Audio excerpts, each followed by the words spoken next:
Friends, আমি আপনাদের একটা ভালো জিনিস দেখাচ্ছি। এখানে আমরা ঘুমোই, এখানে আমাদের শোবার জায়গা। তার পাশে একটি জানালা আছে। এই জানালাতে দেখুন একটি পাখি দেখতে পাওয়া যাচ্ছে। এই পাখিটা বাসা বেঁধেছে এখানে, বাসা বেঁধে এই দেখুন ছোট ছোট বাচ্চা হয়েছে। হ্যাঁ, ছোট ছোট বাচ্চা, অনেকগুলোই বাচ্চা আছে। এখন এই মা এসেছিল খাওয়াতে, খাবার নিয়ে ছটফট করছে বাচ্চাগুলোকে খাওয়ানোর জন্য। খুব সুন্দর দৃশ্য।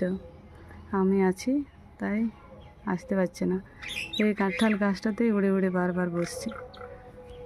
দেখুন খুব সুন্দর দৃশ্য।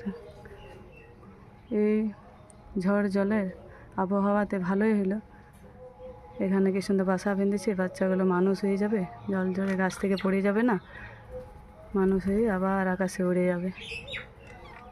অনেকগুলোই বাচ্চা হয়েছে। ওর মা কিন্তু ছটফট করছে বাচ্চাগুলোকে খাওয়ানোর জন্য, বারবার উড়ে উড়ে আসছে।